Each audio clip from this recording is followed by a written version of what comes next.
Yes, ma'am.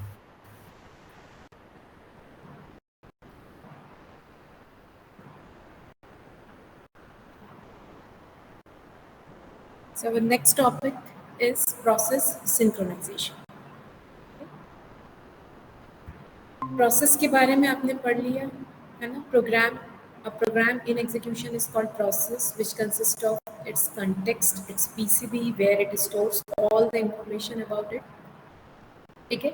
अब what is the meaning of synchronization? Where is the need of synchronization when two processes are concurrently executing?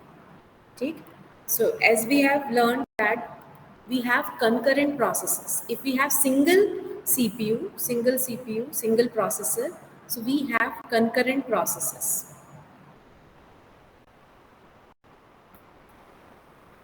The processes which are running at the same, not at the same time, but they all are in the running mode. ठीक है. कभी ना कभी उनकी बारी आ रही है, या तो वो आईओ ऑपरेशन कर रहे हैं, या तो वो वेट कर रहे हैं, या तो वो सीपीयू में एग्जीक्यूट हो रहे हैं. So they are in the mid of their execution. They all are concurrent processes.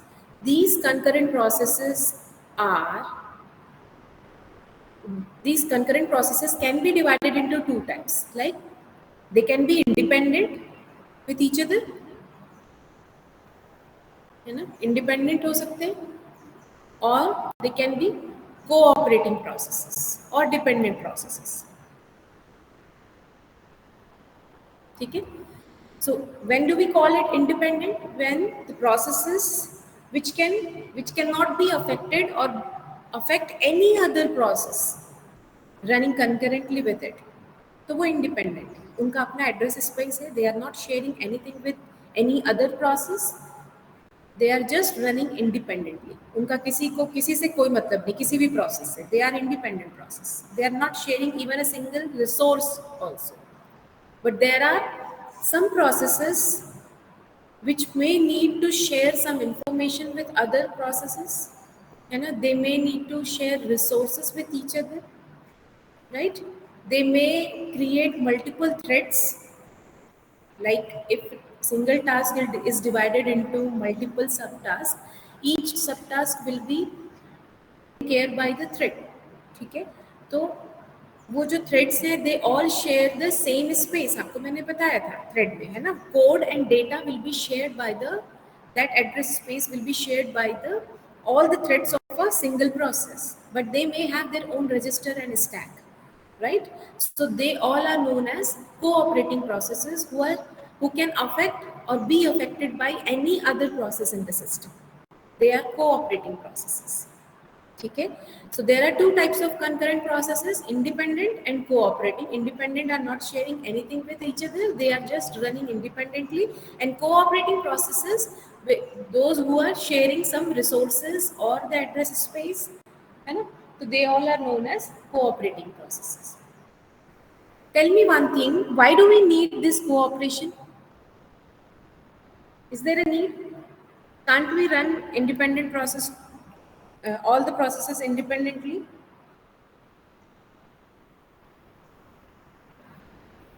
Why do we need this cooperation? Why we are needing these cooperating processes?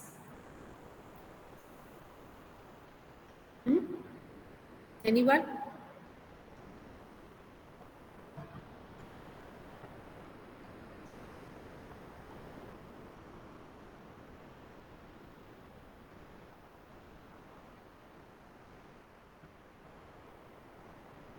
नहीं पता? अभी तो मैंने सारी चीजें बताई.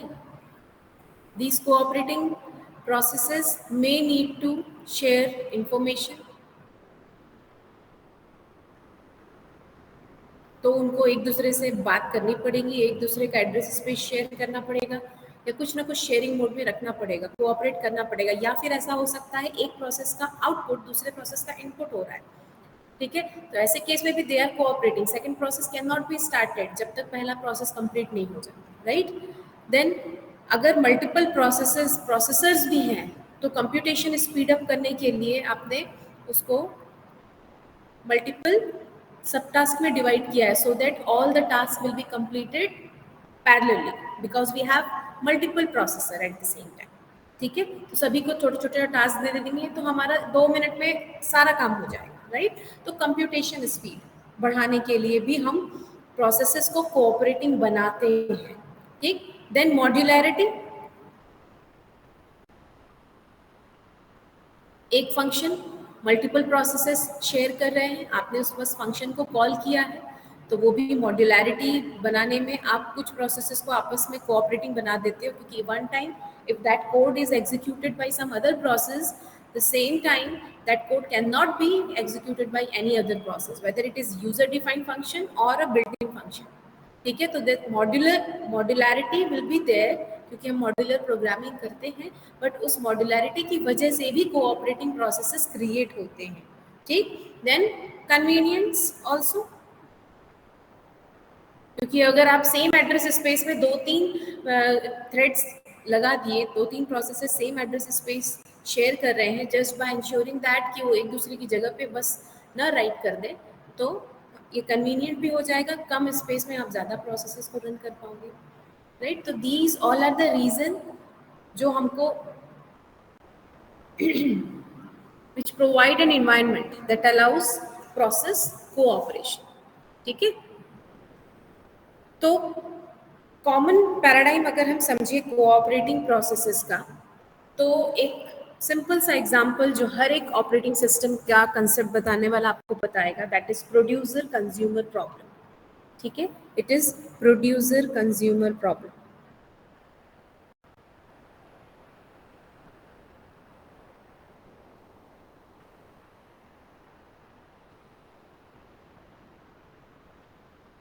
So these two processes, producer and consumer, are the two processes, two cooperating processes, where producer process will produce the item and the consumer process will consume the same item, ठीक है।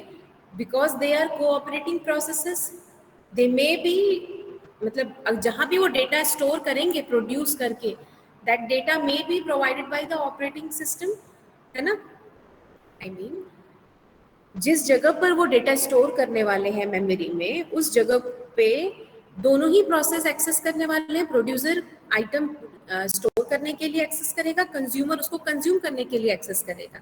तो उस जगह को, उस मेमोरी को दोनों ही access करेंगे, तो या तो उस मेमोरी को ऑपरेटिंग सिस्टम आईपीसी फैसिलिटी, इसको बोलते हैं इंटर प्रोसेस कम्युनिकेशन, मैंने आपको असाइनमेंट में दिया है। Inter process communication facility operating system आपको प्रोवाइड करता है, जिसमें आप मैसेज के थ्रू डेटा एक्सेस कर सकते हो या स्टोर कर सकते हो, ठीक। या तो ये मेथड हो, या तो वो मेमोरी शेयर्ड मोड में हो, जिसमें प्रोड्यूसर जब चाहे तब डेटा राइट कर सकता है और कंज्यूमर जब चाहे तब कंज्यूम कर सकता है वहां से डेटा, ठीक है। तो ये प्रोड्यूसर कंज्यूमर प्रॉब्लम है। Have you understood that producer and consumer are two cooperating processes, ठीक है, जिसमें दोनों कोऑपरेटिंग कैसे हुए, producer is producing an item, producer process is producing an item and the consumer process is consuming the same item. So do you think there is a need of synchronization between these two types of processes, producer and consumer, between these two processes, cooperating processes? Do we need synchronization? जरूरत है क्या synchronisation की?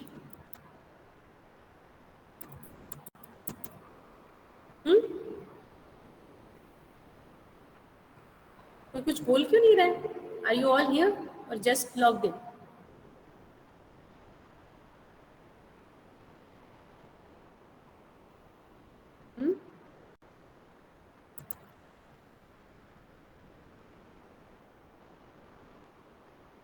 अदिति, देवेंद्र, बताओ।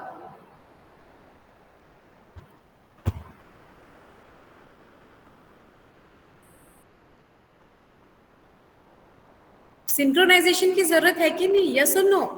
Yes ma'am. जरूरत है ना? तो बस यस और नो में आंसर नहीं दे पा रहे हो आप लोग।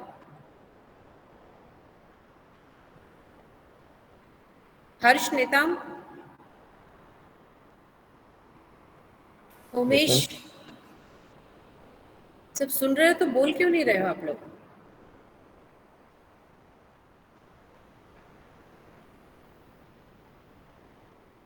अगर वन वे कम्युनिकेशन चाहिए तो already video is there, I won't take online classes, सब कुछ है, आप पढ़ लेना वहां से.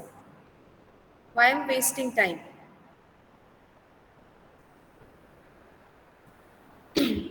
So there is a need of there is a need of synchronization between these two cooperating processes, right? तो अगर मैं इसको ये बोलूँ कि producer will produce an item and it will store somewhere in the memory which is known as buffer. ठीक है? Buffer is a space where producer will produce information and consumer will consume an item. जैसे कि अगर example लें, एक print programme ले लें, ठीक है? तो अब प्रिंट प्रोग्राम क्या करता है? It produces characters that is consume by the print driver. Printer का जो ड्राइवर होता है वो उसको कंज्यूम करता है. प्रिंट का प्रोग्राम मतलब आप जब प्रिंट देते हो तो जो प्रोग्राम क्रिएट होता है, जो प्रोसेस क्रिएट होता है प्रिंट देने का, ये है producer process which is generating character and which is consumed by an assembler, sorry which is consumed by an print driver. ठीक है, प्रिंटर का driver. In the same way assembler की बात आई तो कंपाइलर में produce assembly code which is consumed by an assembler, है ना. कंपाइलर असेंबली कोड प्रोड्यूस करता है और उसको कंज्यूम कौन करता है? असेंबलर. और असेंबलर जो प्रोड्यूस करता है, assembler can be one of the producer process for किसके लिए? लोडर के लिए. It may produce object module which are consumed by the loader. ठीक है, तो ऐसे बहुत सारे प्रोसेसेस हमारे कंप्यूटर सिस्टम में है जिसमें एक प्रोड्यूसर होता है और दूसरा कंज्यूमर होता है. They need to share some space, they should be cooperating with each other, they should synchronise with each other, otherwise inconsistent state आ सकता है. क्योंकि एक ही जगह को दो प्रोसेसेस अगर शेयर करेंगे, अगर ऑर्डर चेंज हो जाएगा तो जो रिजल्ट होना चाहिए उस जगह पर वो नहीं होगा, तो आपको सही रिजल्ट नहीं मिलेगा. इनकंसिस्टेंट रिजल्ट पे और इनकंसिस्टेंट स्टेट पे आप चले जाओगे. ठीक है, so to solve that problem we are saying that we will have a memory which is known as buffer. अब आप बताओ, हम इस बफर को अनबाउंडेड रखें कि बाउंडेड रखें? अनबाउंडेड मतलब उस बफर में कितना भी डेटा स्टोर किया जा सकता है. बाउंडेड मतलब आपने लिमिट लगा दिया, 10 ही कर सकते हो या 11 ही कर सकते हो. क्या करना चाहिए? अनबाउंडेड रखना चाहिए कि बाउंडेड रखना चाहिए? अनबाउंडेड. हाँ, मैम बाउंडेड. बाउंडेड रखना चाहिए. अनबाउंडेड क्यों नहीं?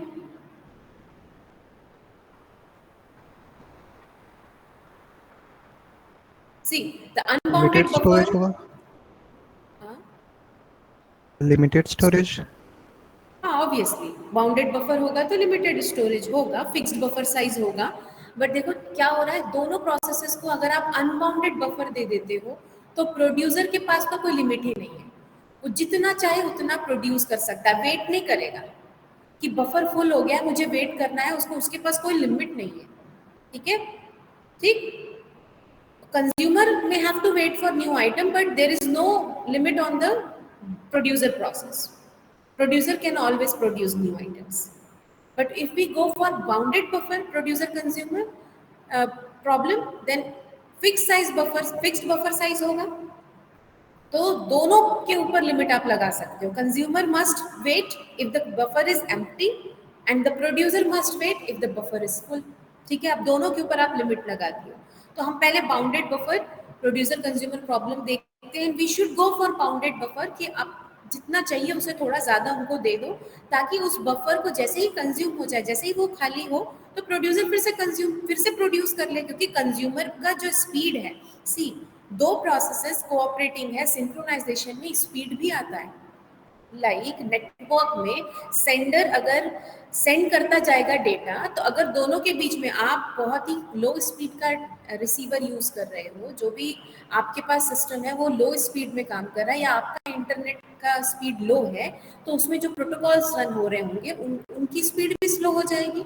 तो अगर यहाँ से सेंडर ने हाई स्पीड इंटरनेट से डेटा सेंड किया है और आपके पास धीरे धीरे रिसीव होता है, तो क्या होगा? It may lost somewhere in the network. Some data will be lost. ठीक है, ये आप कंप्यूटर नेटवर्क में पढ़ोगे. Some data will be lost. But हमको वो लॉस्ट नहीं करवाना है, तो हम क्या करते हैं, नेटवर्क में भी हम बफर रखते हैं. जैसे कि आप अपने ईमेल आईडी में लॉगिन करते हो तो आपके पास आपके सारे इनबॉक्स में सारी इंफॉर्मेशन दिखती है, ठीक है। तो ये डेवलपर जो है जीमेल, जैसे जीमेल अगर आप यूज़ कर रहे हो, जो भी मेल एजेंट है, जीमेल है, याहू मेल है, जो भी है, तो जीमेल का जो मेल एजेंट है उसका ये डेवलपर ने ये इम्प्लीमेंट करके मे बी रखा होगा, जब तक ये लॉगिन नहीं करता, ठीक है, किसी भी डिवाइस से इसका डेटा बफर में रहेगा।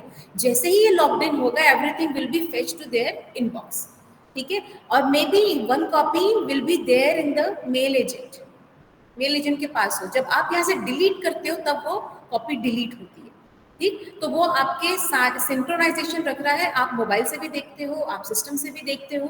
तो यार ये बहुत दूसरा इंटरेस्टिंग टॉपिक है, हम नेटवर्क में नहीं जाते। तो ये जो है वहां पर भी हम बफर रखते हैं डेटा को स्टोर करने के लिए, just to gap the speed mismatch between the sender and the receiver, okay. तो वहां पर भी बाउंड होता है एक तरीके से, ठीक। बट आज के डेट में वो बाउंड है, आप नहीं ओपन करोगे एक एक साल तक अपना मेल, तो वो सारा डेटा वहां स्टोर करके आपके आपके एड्रेस स्पेस पे रखता है। आप जैसे ही लॉगिन होते हो पूरा आपके इनबॉक्स पे वो पुश कर देता है, ठीक है। तो बाउंडेड बफर प्रोड्यूसर, वहां पर भी प्रोड्यूसर कंज्यूमर प्रॉब्लम अप्लाई होता है, ठीक। तो let's see what does this producer consumer problem is saying. हम एक बनाते हैं, कोड लिखते हैं प्रोड्यूसर कंज्यूमर प्रॉब्लम का, जिसमें हम बफर साइज लिमिटेड रखेंगे, ठीक है। लेट्स से 5 और 10 हम रखेंगे बफर साइज, ठीक। 2 पॉइंटर हमको रखना पड़ेगा, राइट। उस बफर को एक्सेस 2 प्रोसेस कर रहे हैं, तो 2 पॉइंटर हम रखेंगे। एक प्रोड्यूसर यूज करेगा, एक कंज्यूमर यूज करेगा। प्रोड्यूसर जो पॉइंटर यूज करेगा, क्योंकि देखो बफर है, you can think it like this, see ये हमारा बफर है, 4 स्पेसेस है, बफर खाली है। तो ये दोनों पॉइंटर, आपने लिंक लिस्ट अभी अभी पढ़ा है, जो मैंने देखा ग्रुप में लिंक लिस्ट का प्रोग्राम आ गया, तो मैं यहाँ पे बता सकती हूँ, ठीक है। तो 2 पॉइंटर हम रखेंगे, एक pointer may be this is in pointer और ये आउट पॉइंटर, ठीक है। In pointer is used by the producer which is pointing to the next free location, and out is the pointer which is used by the consumer processes, which is pointing to the first full position, ठीक है। And ये दोनों ही increment होने चाहिए, जैसे जैसे जैसे कि इनिशियली पूरा बफर एम्प्टी है, तो दोनों के दोनों पॉइंटर इनिशियल लोकेशन को पॉइंट कर रहे हैं। दिस इज द थिंग जब आपका बफर एम्प्टी है, ठीक है। जैसे ही प्रोड्यूसर एक प्रोड्यूस करता है, इनके पॉइंटर को आपको एक इंक्रीमेंट करना पड़ेगा, अब इन जो है यहाँ पर को पॉइंट करने लगेगा, ठीक है। यहाँ पर एक आइटम अगर आ गया तो पॉइंटर अब आपके इनके पॉइंटर को आपको इंक्रीमेंट करना पड़ेगा। तो प्रोड्यूसर प्रोसेस का हम कोड लिखते हैं, कंज्यूमर प्रोसेस का हम कोड लिखते हैं, जिसमें ग्लोबली हमारे पास इन और आउट 2 पॉइंटर होंगे, जो इनिशियली 0th लोकेशन को, लाइक 0 1 2 3 0th लोकेशन को पॉइंट करेंगे। हम इसको सर्कुलर एरे में इंप्लीमेंट करेंगे, ठीक है। सर्कुलर एरे आपने पढ़ा है ना, सर्कुलर एरे। सर्कुलर एरे में इंक्रीमेंट कैसे होता है, सर्कुलर एरे में इंक्रीमेंट कैसे होता है, how do we increment the pointer so that जब लास्ट वाले में ये पहुंचे तो वापस यहाँ पे आ जाए। कैसे इंक्रीमेंट करते हैं, क्या लाइन लिखते हैं, do you all know? Ma'am rear +1 modulus max. Modulus operator use करना पड़ेगा, राइट, करेक्ट। तो वही चीज हम लोग यहाँ यूज करने वाले हैं। अब आपको अच्छा इसके ऊपर ये लिख लो, हैश डिफाइन लिख लो, डिफाइन कर लेते हैं बफर साइज।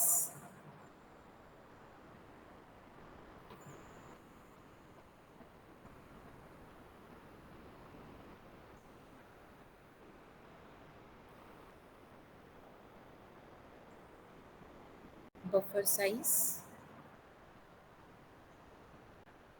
10 ले लेते हैं, ठीक है। देन सॉरी टाइप डेफ एक स्ट्रक्ट लेते हैं,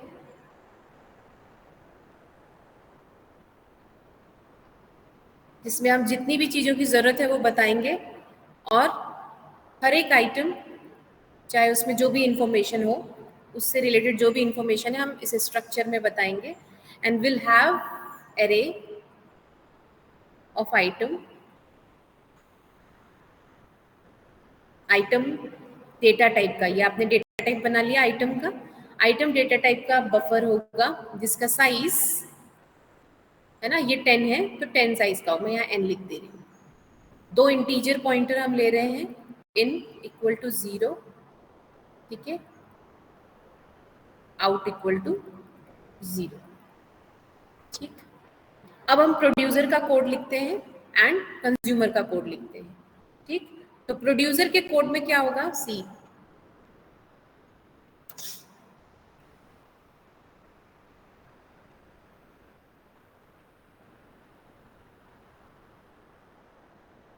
बताओ प्रोड्यूसर को कब वेट करना होगा, प्रोड्यूसर को वेट कब करना होगा, उसमें लिमिट कब लगाओगे आप, प्रोड्यूसर कब वेट करेगा.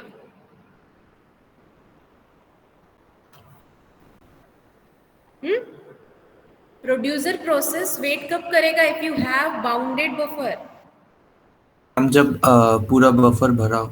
यस, बफर फुल हो जाएगा तो वो वेट करेगा. तो हमको उसी तरीके से कोड लिखना है. ठीक है. प्रोड्यूसर जब भी प्रोड्यूस करना चाहे वो प्रोड्यूस कर सकता है. It can produce an item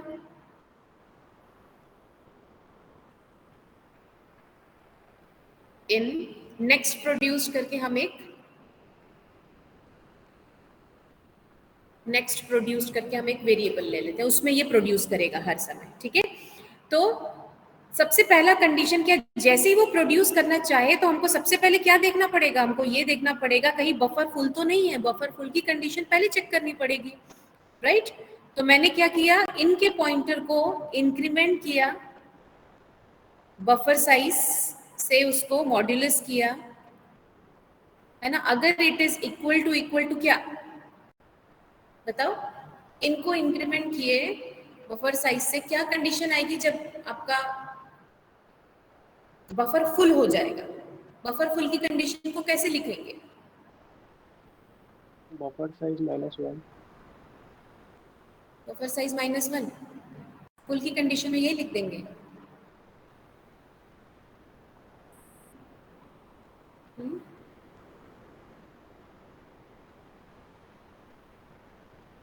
circular array भूल गए हैं. सर्कुलर एरे कैसे करते हैं, इस बफर को इंक्रीमेंट कैसे करेंगे, इन पॉइंटर में नेक्स्ट प्रोड्यूस में यहाँ पर आइटम प्रोड्यूस हो गया, इसको इंक्रीमेंट कैसे करेंगे, in equal to in plus 1 modulus buffer size. Modulus क्यों लगा रही हूँ, in equal to in plus 1 हो जाना चाहिए. मॉड्यूलस इसलिए लगा रहे हैं क्योंकि अगर जब लास्ट लोकेशन होगा तो वापस से हमको 0 पे आना है, क्योंकि कंज्यूमर इसको कंज्यूम भी तो करता जा रहा है. राइट. तो सर्कुलर एरे में इंक्रीमेंट कैसे होता है, इन पॉइंटर को अगर मुझे इंक्रीमेंट करना है तो इन प्लस 1 मॉड जो टोटल साइज है बफर का साइज मैंने ऊपर डिफाइन करके रखा है. ठीक. ऐसे ही इंक्रीमेंट होगा ना, सर्कुलर एरे में ऐसे ही इंक्रीमेंट होगा कि नहीं. Yes ma'am. यस. क्योंकि हमको वापस भी तो आना है, ये भी तो चाहिए वापस, यहाँ पर भी तो आना है. थर्ड लोकेशन में बफर देखो, इनिशियली अगर मेरे पास 3 लोकेशन है, ठीक, 0 1 2, यहाँ पे डेटा स्टोर हुआ, इनके पॉइंटर को इंक्रीमेंट किए, यहाँ पे डेटा स्टोर हुआ, फिर इंक्रीमेंट किए, फिर जब वापस हुआ तो फिर ये कंज्यूमर इसको कंज्यूम कर लिया, तो यहाँ पर अब जगह खाली हो गई. तो ये जगह तो खाली है ना. बफर फुल का कंडीशन ये तो नहीं है कि बफर -1 बफर साइज -1 हो गया तो फिर वो बफर फुल हो गया, क्योंकि पीछे तो कंज्यूमर ने कंज्यूम कर लिया, जगह तो खाली है. तो आपका कंडीशन फॉल्स हो जाएगा उस केस में, isn't it? इसलिए हमको वो कंडीशन नहीं लगाना है. हमको देखना है कि हम इनके पॉइंटर को अगर इंक्रीमेंट करते हैं और जो भी लोकेशन की वैल्यू आती है अगर वो आउट के इक्वल है, क्योंकि out is pointing to the first free position, first full position है ना, फर्स्ट फुल पोजीशन जहाँ पे डेटा है, आउट उसको पॉइंट कर रहा है. ठीक. तो अगर उसको वहां तक, जहां तक आउट कब इंक्रीमेंट होगा, जब कंज्यूमर कंज्यूम करने जाएगा. आउट पॉइंटर को कंज्यूमर यूज कर रहा है, इन पॉइंटर को प्रोड्यूसर यूज कर रहा है, मैंने इनिशियली आपको बताया. ठीक. तो आउट कब इंक्रीमेंट होगा, जब कंज्यूमर कंज्यूम करेगा, तो आउट का पॉइंटर एक इंक्रीमेंट आपको करना पड़ेगा.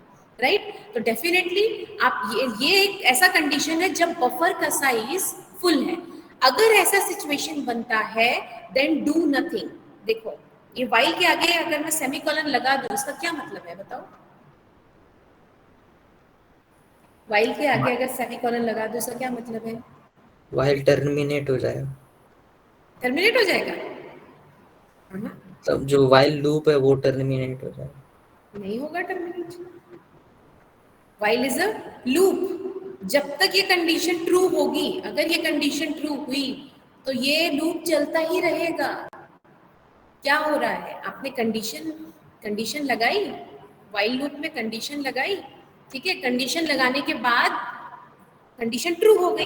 कंडीशन ट्रू होती है तो हम वाइल लूप के अंदर जाते हैं। यहाँ वाइल की बॉडी ही नहीं है तो क्या होगा, फिर से कंडीशन चेक होगा, फिर से कंडीशन चेक होगा। जब कंडीशन फॉल्स हो जाएगी तब ये टर्मिनेट होगा। करेक्ट। जब कंडीशन यहाँ की फॉल्स हो जाएगी तब तो वाइल लूप के बाहर आते हो आप। जब कंडीशन फॉल्स हो जाती है तो आप वाइल लूप के बाहर आते हो। जब कंडीशन ट्रू रहती है तब आप वाइल लूप का कोड एग्जीक्यूट करते हो, बट इसका कोई बॉडी नहीं है इस वाइल लूप का। तो क्या होगा, फिर से कंडीशन चेक होगा, फिर से कंडीशन चेक होगा। तब तक कंडीशन चेक होता रहेगा जब तक ये कंडीशन फॉल्स नहीं हो जाती, मतलब आप लूप में अटक जाओगे। राइट। इसको क्या बोलते हैं टेक्निकली मैं आपको बताऊंगी, लेकिन अभी नहीं। ठीक। तो ये कंडीशन बार बार ये कंडीशन एग्जीक्यूट होगा। तो मैंने क्या लगाया, व्हाइल लूप में ये बोला प्रोड्यूसर हैज टू वेट। कब तक वेट करेगा, जब तक ये कंडीशन ट्रू रहे। कब, और इस कंडीशन में हमने लगाया क्या, बफर फुल की कंडीशन लगाई। अगर बफर फुल है तो प्रोड्यूसर हैज टू वेट। आपको वेट करवाना है, कोई और काम नहीं कर सकते आप और नया इस डेटा प्रोड्यूस नहीं कर सकते, जस्ट वेट। वेट स्टेटमेंट डाल दिया आपने उसको। ठीक। तो इसलिए हमने प्रोड्यूसर के कोड में सबसे पहले हमने ये कंडीशन लगाई बफर फुल की, है ना। This is the condition for buffer full.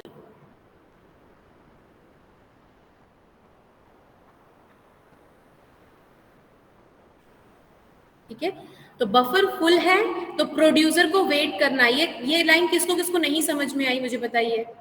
ये नहीं समझ आई तो कुछ नहीं समझ आएगा सिंक्रोनाइजेशन। सेमीकोलन क्यों लगाया, ये किसी को समझ में नहीं आया तो पूछ लीजिए अभी। आगे समझ में हम फिर से बता दीजिए। सी प्रोड्यूसर को आपने, आपका जो कंसेप्ट है, लॉजिक है, उसको आप पहले समझ लीजिए। प्रोड्यूसर और consumer are two cooperating processes, those are sharing the common buffer memory. जहां पर प्रोड्यूसर प्रोड्यूस करता है, कंज्यूमर उसी आइटम को जिसको प्रोड्यूसर ने प्रोड्यूस किया उसको वो कंज्यूम करता है। राइट।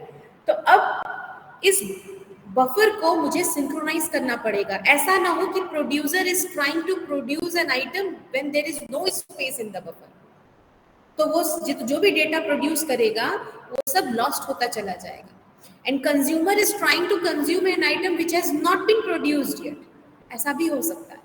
ठीक। तो ये दोनों चीजों में मुझे सिंक्रोनाइज करना पड़ेगा। और तो और ये भी कि consumer is trying to consume an item which has not been produced yet, ऐसा भी हो सकता है।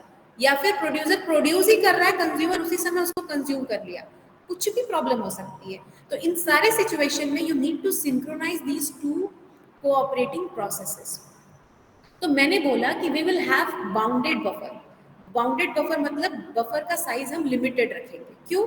ताकि हम दोनों ही प्रोसेसेस में लिमिट लगा पाए। पहला लिमिट कि भाई आपको वेट करना है अगर बफर फुल हो गया, कंज्यूमर आपको वेट करना है when there is no item in the buffer. Otherwise if there is item, if a single item is there you can carry on. अगर एक भी आइटम नहीं है तो you have to wait. Buffer consumer को कब वेट करना है, when there is no item in the buffer. Producer को कब वेट करना है, when the buffer is full, there is no space in the buffer, तब प्रोड्यूसर को वेट करना है। राइट। तो जब मैं प्रोड्यूसर का कोड लिखती हूँ, यहाँ while वन मैंने क्यों लिखा है, प्रोड्यूसर जब चाहे तब वो प्रोड्यूस कर सकता है। राइट। और वो प्रोड्यूस करेगा तो मैंने एक वेरिएबल ले लिया है नेक्स्ट प्रोड्यूस, आगे हम यूज करेंगे उसको, जिसमें हम स्टोर करेंगे। ठीक। तो नेक्स्ट प्रोड्यूस करके एक वेरिएबल है जिसमें वो डेटा प्रोड्यूस कर रहा है, और उस नेक्स्ट प्रोड्यूस में जो भी वैल्यू है उसको हम अपने बफर में स्टोर कर रहे हैं। ये मेरा कहने का मतलब है। Producer produce an item in next produced variable, मान लो ये रजिस्टर है, उस वैल्यू को हम अपने बफर में स्टोर कर रहे हैं। ठीक। जब बफर में स्टोर करने जा रहे हैं तब हमने देखा कि बफर तो फुल है, फिर हमने एक वाइल कंडीशन लगाया बफर फुल का। कौन सा बफर फुल का कंडीशन क्या होगा? In pointer is used by the producer. जब इनकी वैल्यू आउट पॉइंटर के वैल्यू के इक्वल हो जाएगी तो बफर हमारा क्या होगा? फुल होगा, क्योंकि आउट किसको पॉइंट कर रहा है? एक भी उस आउट किसको पॉइंट कर रहा है? अगर मान लो ये ऐसा है, ठीक, ये पूरा फुल हो गया, आउट अभी भी इसको पॉइंट कर रहा है। जब फुल होने के बाद ये वापस से अगर इक्वल टू आउट होता है तो क्या होगा? अभी तक मतलब कंज्यूमर ने एक भी आइटम प्रोड्यूस नहीं किया है। अगर इनकी वैल्यू आउट के इक्वल हो जाती है तब क्या होगा? जब इनकी वैल्यू आउट के इक्वल हो जाएगी तब क्या होगा बताओ? When in equal to out तब क्या होगा? कौन सी कंडीशन है ये? मैम उसमें एक ही बस एलिमेंट होगा।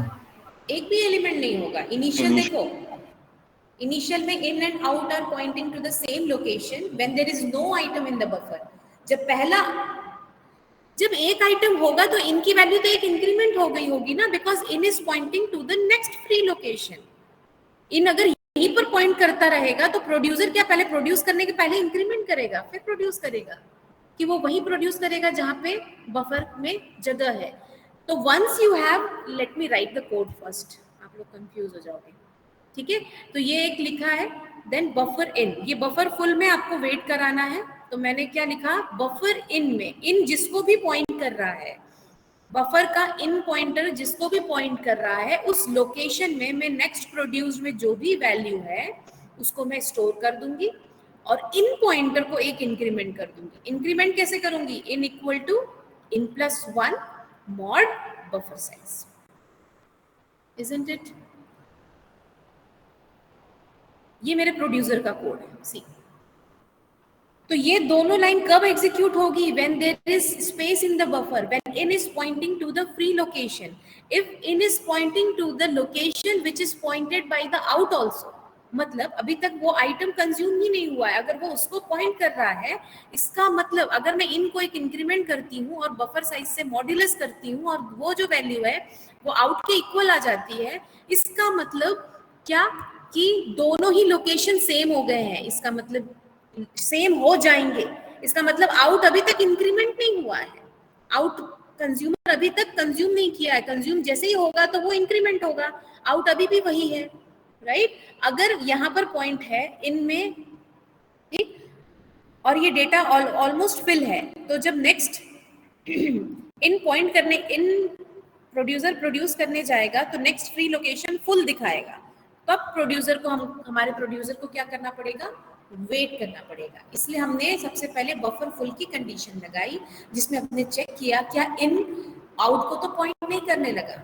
अगर मैं इन को एक इंक्रीमेंट करूं तो आउट को तो पॉइंट नहीं करेगा, ठीक? अगर वो ऐसा पॉइंट करेगा तो बफर फुल हो जाएगा, क्योंकि आउट इंक्रीमेंट नहीं हुआ, ठीक? और सेम वैसे ही कंज्यूमर को आप कब बोलोगे कि वेट करो? जब बफर एम्प्टी होगा, है ना? जब बफर एम्प्टी होगा तो व्हाइल लूप में क्या कंडीशन लगाएंगे? बताइए, यहाँ पे क्या कंडीशन लगेगी? ये सेमीकोलन लगा दिया मैंने। कंज्यूमर कब वेट करेगा बताइए? In equal to out. Correct. When in is equal to out, then consumer will wait. क्यों? There is no space in the, sorry, there is no item in the buffer.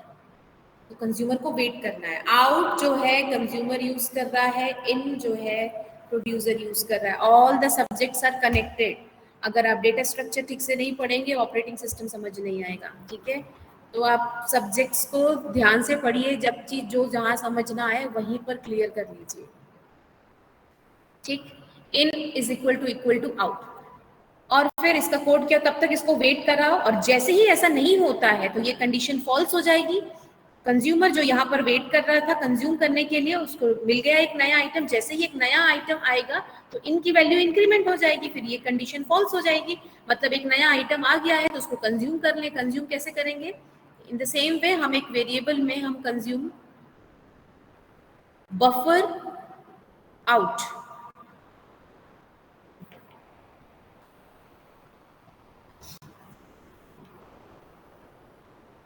Buffer out pointer जिसको भी point कर रहा है buffer में, जिस भी pointer को, उसमें जो भी वैल्यू है that will come to the next consume so that we can consume it, and out pointer को आप एक इंक्रीमेंट कर दोगे so that you can go for consuming next buffer size. आपके द्वारा डायल किया गया नंबर अभी किसी का अनम्यूट कर लीजिए, म्यूट कर लीजिए।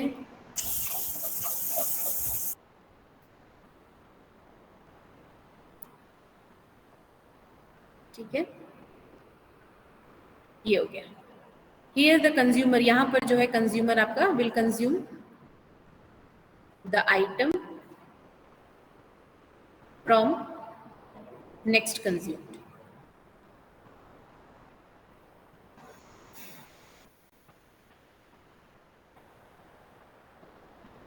ठीक है, ये है प्रोड्यूसर का कोड, ये है कंज्यूमर का code. Producer will produce an item and it is using in pointer. In pointer जिस जगह को पॉइंट कर रहा है, अगर वो जगह खाली है तो producer will produce an item.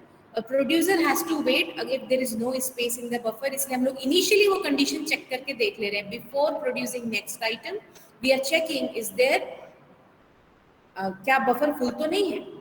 Consumer को वेट कब करना है, जब there is no item in the buffer. तो हमने इनिशियली देख लिया क्या आइटम का, ऐसा तो नहीं कि there is no item in the buffer. अगर ऐसा है तो कंज्यूमर को यही वेट कराना पड़ेगा, और अगर ऐसा नहीं है तो go and consume an item which is pointing by the out pointer because you are using out pointer, and increment the out pointer so that next time when you come to consume आपके पास सीधे सीधे आप directly आप उसको consume कर पाओ। ठीक है, इज इट क्लियर? क्लियर हुआ? Yes ma'am. अब बताओ मेरे को यहाँ पे प्रॉब्लम क्या है। यहाँ पे आप एग्जाम्पल लेके देख लो। 3 बफर साइज मेरा 3 है ना। तो इनिशियली इनकी वैल्यू क्या होगी, 0, ये 0 1 2, इनिशियली इनकी वैल्यू है 0। मान लो अभी कंज्यूमर काम नहीं कर रहा है, इन और आउट दोनों की वैल्यू 0 होगी इनिशियली, है ना। दोनों ही इस जगह को पॉइंट कर रहे हैं, इन और आउट दोनों इस जगह को पॉइंट कर रहे हैं।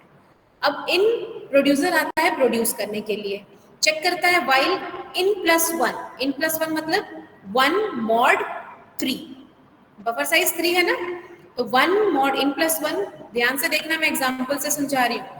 0 प्लस 1 इज 1 mod 3, 1 mod 3 क्या होता है, what is 1 mod 3? 1 1 is equal to 0 है क्या, आउट अभी 0 है। 1 इज इक्वल टू 0, नो, मतलब बफर फुल की कंडीशन नहीं है। So we can produce an item, next produce में जो भी आइटम था हमने उसको बफर में स्टोर कर दिया, मान लो कोई भी वैल्यू, ठीक। और इनकी वैल्यू को अब हमने इंक्रीमेंट कर दिया, अब हम असाइन कर रहे हैं। यहाँ इंक्रीमेंट नहीं हुआ है, यहाँ सिर्फ चेक किया था हमने, असाइन नहीं किया था इनको। अब हमने असाइन किया, क्या करो कि ये जगह तो फुल हो गई, ये इन अभी इसको पॉइंट कर रहा था, अब इन इसको पॉइंट करना चाहिए, क्योंकि नेक्स्ट टाइम जब प्रोड्यूसर प्रोड्यूस करेगा उस आइटम को जब बफर में स्टोर करेंगे that should point to the next free location. So in is pointing to the next free location and out is pointing to the first full position. ठीक है, तो इन इसको पॉइंट करना चाहिए। तो जैसे ही प्रोड्यूसर ने इन में प्रोड्यूस कर दिया बफर इन में, तो हमको ये in equal to in plus 1 करना है। तो अब इनकी वैल्यू क्या हो गई, 1 mod 3, अगेन इनकी वैल्यू क्या हो गई, अब 1 हो गई, 1 is in is pointing to here. अब नेक्स्ट टाइम फिर से प्रोड्यूसर प्रोड्यूस करने आता है, मान लो कंज्यूमर अभी काम नहीं कर रहा है, फिर से प्रोड्यूसर प्रोड्यूस करने आता है, तो फिर से आएगा, फिर से चेक करेगा इन इक्वल इन प्लस 1, इनकी वैल्यू भी क्या है 1, 1 प्लस 1 क्या हुआ 2, 2 mod 3 क्या होता है 2, तो 2 इज इक्वल टू 0 है क्या, नो, ठीक। तो क्या होगा, यहाँ पर जो भी वैल्यू है, मान लो 3 स्टोर करना है, स्टोर किया और इनके पॉइंटर को आपने एक इंक्रीमेंट कर दिया। तो इंक्रीमेंट करने पे क्या हो जाएगा, in is now pointing to this location, in is equal to 2। अब बताओ नेक्स्ट टाइम क्या होगा, नेक्स्ट इटरेशन में क्या होगा। अभी भी कंज्यूमर को कंज्यूम नहीं करना है, फिर से प्रोड्यूसर प्रोड्यूस करने आएगा, तो क्या होगा,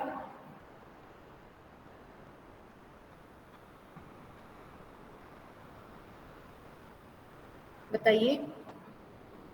फिर से सेम कंडीशन रिपीट होगा। हाँ तो बताओ ना क्या होगा। वो चेक इनकी करे, वैल्यू अभी 2 है। हाँ, प्रोड्यूसर आया, प्रोड्यूसर प्रोड्यूस करने गया, फिर बताओ अंकित। फिर वो इनका वैल्यू चेक करेगा, उसको चेक बफर करिए, चेक करिए। 2+1 = 3 देगा, 3 मॉड्यूलस ऑफ बफर साइज 3 देगा। फिर वो चेक करेगा कि इन इज टू आउट अभी भी नहीं है, तो लास्ट वाला भर कैसे देगा। नहीं है, इन तो आउट के इक्वल हो गया। Sorry ma'am, in equals 2 + 1 3, 3 yes mod 3 ma'am, is 0, sorry. 0 is equal to 0, buffer full. But अभी भी बफर में एक जगह खाली है, लेकिन कंडीशन क्या हो रही है हमारी, कंडीशन ये बोल रहा है कि बफर में जगह नहीं है। देखा problem. Yes ma'am. Kushal, Mihir, Swastik, सुन रहे हो आप लोग कि इधर उधर लगे हुए हो? No, ma'am. I'm listening. हाँ, सुन रहे हो, समझ में आया स्वास्तिक? Yes, ma'am. तो बताओ क्यों एक स्पेस खाली रह जा रहा है बफर में। बफर साइज 3 दिया था, 2 ही आइटम हम स्टोर कर पा रहे हैं, क्यों खाली रह जा रहा है, किस वजह से, कौन से कंडीशन की वजह से? मैम पहले हम लोग यहाँ पर लूप को बाद में पुश करेंगे, मतलब पहले एलिमेंट को पुश करेंगे फिर और उसके बाद लूप को एग्जीक्यूट करेंगे। तो फिर तो आप ये यहाँ पर इस वाले प्रॉब्लम का सॉल्यूशन तो आप दे दिए, लेकिन अगर बफर फुल हुआ तो आप पहले पुश कर दोगे और उसके बाद फिर करोगे, तो आप ओवरराइट नहीं कर जाओगे, ओवरराइट नहीं कर जाओगे। इस प्रॉब्लम का सॉल्यूशन आपने बोल दिया कि हम लूप लास्ट में लगा देंगे, बट हम लूप लगा क्यों रहे थे, हम ये चेक करने के लिए कि if there is no space in the buffer we have to wait, है ना, right Krish? Yes ma'am. Agreed और नॉट, डाउट है? अगर आप लूप बाद में लगाते हो तो क्या होगा, हर सिचुएशन में देखो, आप इस सिचुएशन का सॉल्यूशन तो दे रहे हो, हर सिचुएशन में करेक्ट होगा? आप बाद में चेक कर रहे हो बफर फुल हो गया, पहले आप प्रोड्यूसर ने जो आइटम प्रोड्यूस किया इन जिसको पॉइंट कर रहा है उसमें आपने स्टोर कर दिया, और अभी आउट इन की वैल्यू देखो, अगर 3 रहती तो क्या होता, यहाँ पर हम थर्ड में तो कर देते, लेकिन नेक्स्ट इटरेशन में अगर कंज्यूमर कंज्यूम नहीं करता और प्रोड्यूसर फिर से प्रोड्यूस करने आता तो क्या होता क्रिश? मैम वो कंडीशन ही फॉल्स हो जाती है। ठीक है, सो हमको क्या करना पड़ेगा, we should change something in this loop, buffer full की कंडीशन में चेंज करना पड़ेगा। In the same way consumer का भी है ना, कंज्यूमर का भी सेम होगा, क्योंकि यहाँ पे हमने बफर एम्प्टी का कंडीशन है, this is buffer empty condition.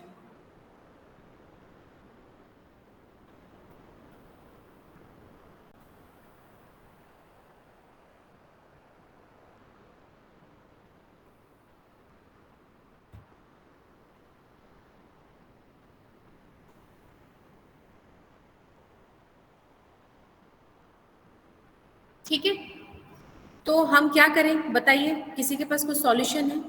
अगर कोड ऐसा ही रखना है तो किसी के पास कुछ सॉल्यूशन है, क्या कर सकते हैं हम?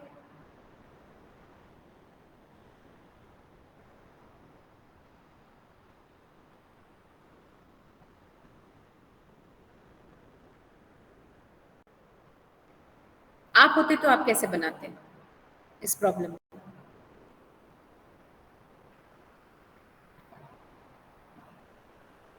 प्रोड्यूसर और कंज्यूमर का अगर हम ये जो कंडीशन है इसको अगर हम लोग चेंज कर दें, कैसे चेंज करें?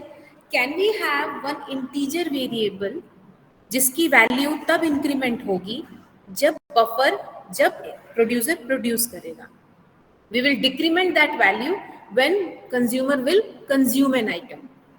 इसका मतलब उस वेरिएबल की जो वैल्यू, उस इंटीजर वेरिएबल की जो वैल्यू है वो एट अ टाइम वो वैल्यू होगी जो जितना बफर में अभी तक आइटम होंगे, है ना, दैट इंटीजर वैल्यू की जो भी वैल्यू होगी that will shows the number of items in the buffer, क्योंकि it is increasing when the producer is producing, it is decreasing when the consumer is consuming.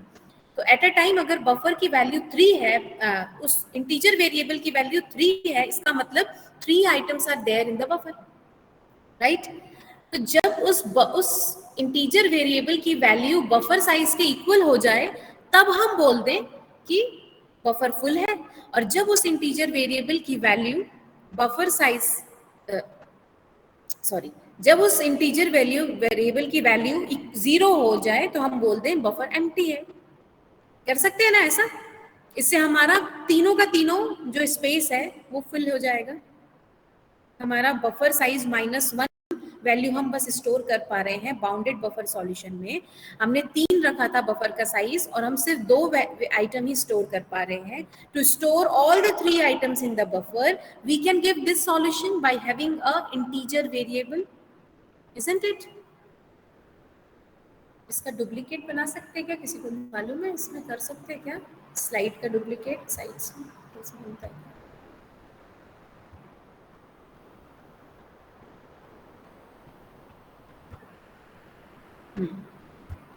ठीक, तो अब इसमें हम क्या चेंज करेंगे? अब इसमें हम चेंज करेंगे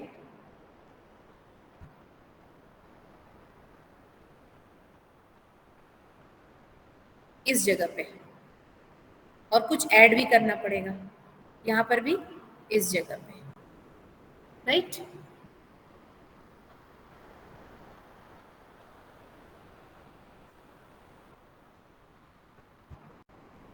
ठीक, तो देखो क्या चेंज करें बताओ। हम एक और वेरिएबल ले लें काउंटर, एक इंटीजर वेरिएबल ले लें काउंटर, ये ले रहे हैं हम काउंटर, उसको 0 से इनिशियलाइज कर दें इनिशियली, ठीक है? और उस काउंटर की वैल्यू को हम इंक्रीमेंट करें जब प्रोड्यूसर प्रोड्यूस करता है, उस समय हम counter equal to counter plus plus कर दें।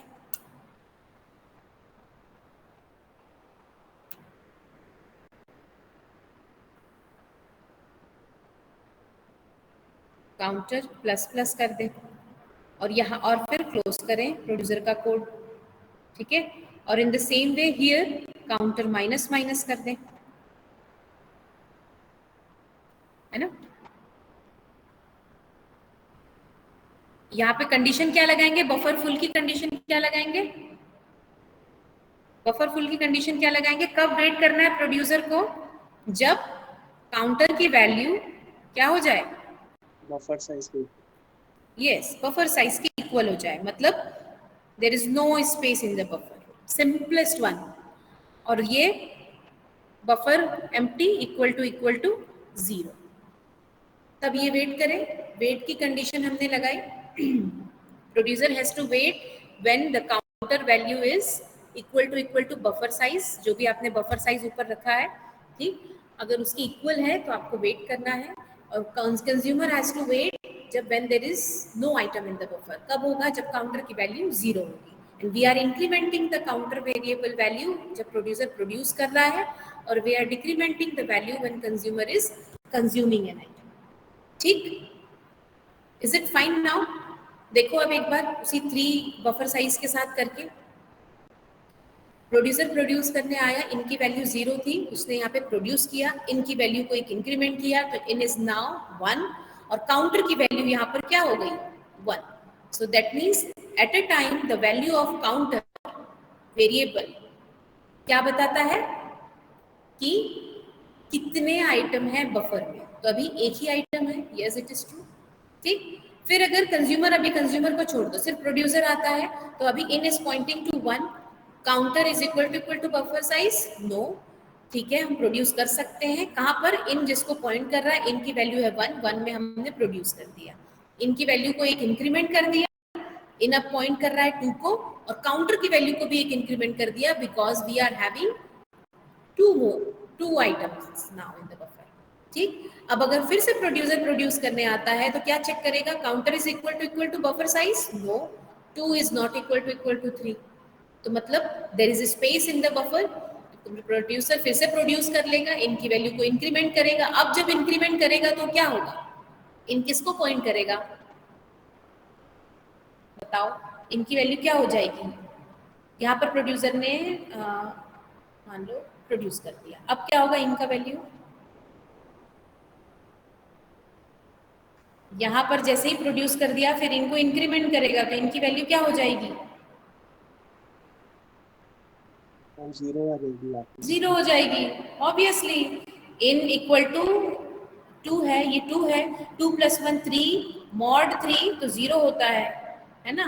इन अब 0 को पॉइंट कर रहा है, मतलब इन वापस से यहाँ पर पॉइंट कर रहा है, ठीक। लेकिन अभी स्पेस तो हमारे पास है नहीं। अब अगर कंज्यूमर अगर फिर से ये आता है एग्जीक्यूट करने के लिए, और सॉरी काउंटर की वैल्यू भी हमारी क्या हो गई 1 3 हो गई। अगर फिर से प्रोड्यूसर प्रोड्यूस करने आता है तो सबसे पहले हम उसको कहाँ रोक देंगे, इसी इनिशियल कंडीशन में कि काउंटर की वैल्यू क्या बफर साइज के इक्वल है, yes counter is 3 buffer size is 3, that means buffer is full, producer has to wait. अब जब तक कंज्यूमर एक बार भी रन नहीं करेगा तो प्रोड्यूसर प्रोड्यूस नहीं कर सकता। अब जब कंज्यूमर कंज्यूम करने आएगा, आउट तो अभी भी 0 पे है ना, out is pointing to the first full position, out is 0, consume क्या काउंटर की वैल्यू 0 है, नो काउंटर की वैल्यू तो 3 है, तो जो भी वैल्यू आउट जिसको पॉइंट कर रहा होगा that is 5 will be consumed by the consumer.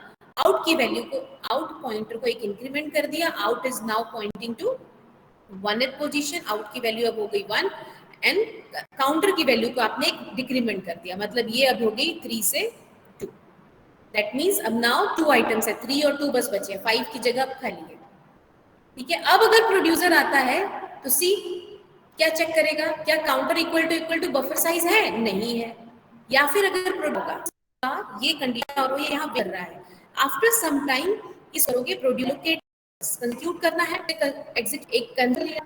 After some time when producer will get chance to be allocated into the CPU, तो वो यहीं पर वेट कर रहा था, उसको फिर से उसको प्रोड्यूस करना था, बफर में स्टोर करना था, है ना, एक शेयर्ड मेमोरी को एक्सेस करना था, तो उस समय क्या आया था काउंटर इज इक्वल टू 3, अब वो यहीं पर फंसा रह गया था इसी कंडीशन में, ये वाला है ना, कंडीशन ट्रू फिर से condition check, condition true condition check, ठीक है। इसको स्पिन लॉक बोलते हैं, this is called spin lock. कुछ नहीं हो रहा है, सिर्फ कंडीशन चेक हो रही है, बार बार कंडीशन चेक हो रही है, there is no body in the loop.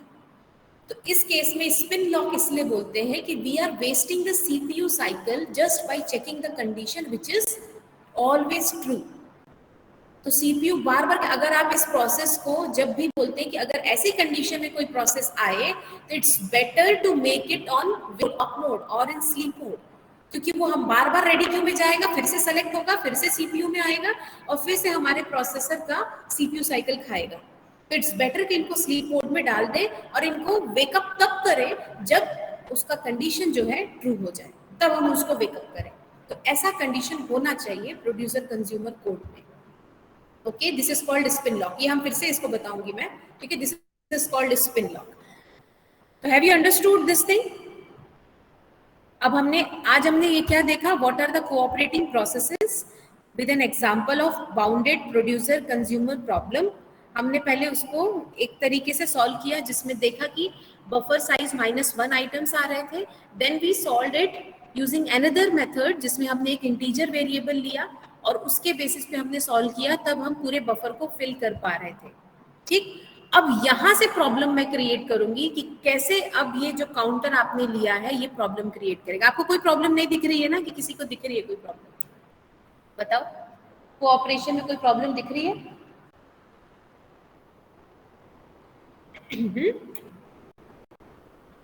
आप जब लिखोगे तो इसको अलग तरीके से लिखना, ठीक है। ये 2 अलग अलग कोड लिखना, एक बार काउंटर से, एक बार नॉर्मल जो फर्स्ट हमने ये वाला जो हमने ये पहले वाला किया, इससे पहले लिखोगे फिर ये वाला लिखोगे, ओके।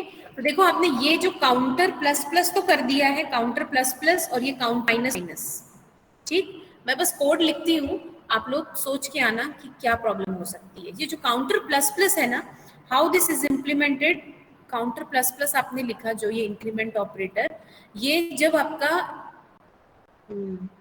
हार्डवेयर लेवल पे एग्जीक्यूट होता है तो ये 3 इंस्ट्रक्शन में डिवाइड होता है, ठीक है। पहले काउंटर की वैल्यू को हम एक रजिस्टर में स्टोर करते हैं, ठीक है।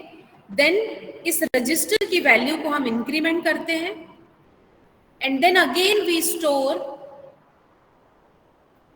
this register value into counter again. ये 3 इंस्ट्रक्शन में डिवाइड होता है ये सिंगल इंस्ट्रक्शन, ठीक है। जब ऑपरेटिंग सिस्टम इसको डील करता है दिस काउंटर प्लस प्लस को, तो वो इसको 3 इंस्ट्रक्शन में डिवाइड करता है in lower level of instruction. तो these are the 3 instruction. In the same way जब काउंटर माइनस माइनस होगा तो क्या होगा, सबसे पहले रजिस्टर में R2 ले लेते हैं, एक दूसरे रजिस्टर में काउंटर की वैल्यू को स्टोर किया, देन उसकी वैल्यू को एक डिक्रीमेंट किया, ठीक है, एंड देन R2 की जो वैल्यू है उसको काउंटर में स्टोर किया। ये तीन इंस्ट्रक्शन में डिवाइड होता है, ठीक। अब आप सोच के आइएगा कि ये 3 इंस्ट्रक्शन में डिवाइड होता है तो सो व्हाट, क्या हो गया, क्या प्रॉब्लम होगी, ऐसा क्या प्रॉब्लम हो जाएगी, ठीक है। इन्होंने नहीं लिखा वो नोट कर लीजिए, मैं अटेंडेंस ले लेती हूँ। किसी को डाउट है तो आप पूछ सकते हैं।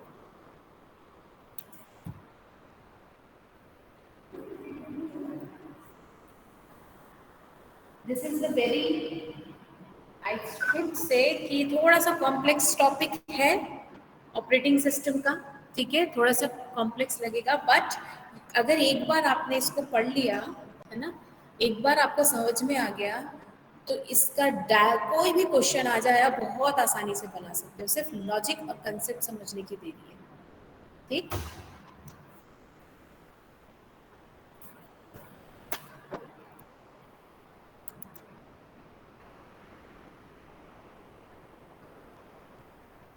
सेक्शन F का पहले ले लेते हैं, आपका अटेंडेंस हो जाए देन यू कैन लीव, है ना।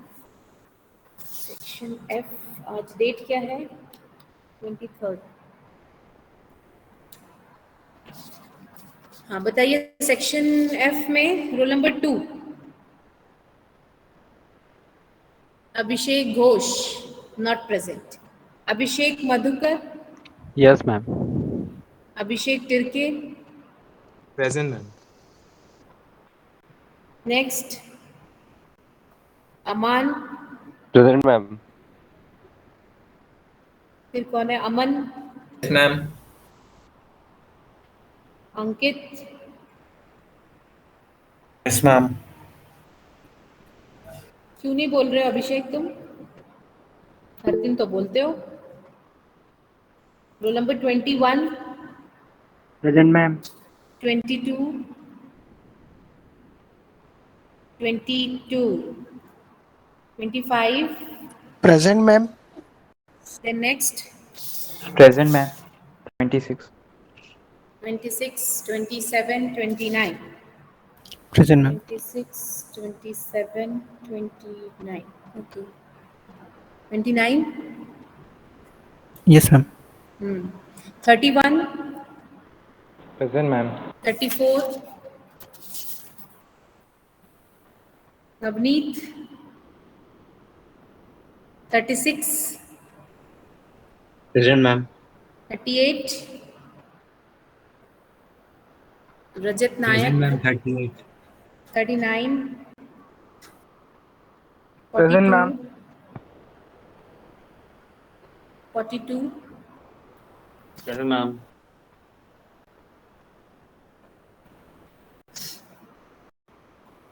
सचिन 43, नहीं है, 45, yes ma'am. 45। 46, Yes, ma'am. 47, 51, present ma'am. Present ma'am. 52, Present, ma'am. 54, 54, 55, Present, ma'am. 59, present ma'am. 61, present ma'am. 63, present ma'am. Ma'am 62 यश प्रेजेंट। 62, ma'am 22 present. हो गया अभी अटेंडेंस सेक्शन F का। Section E,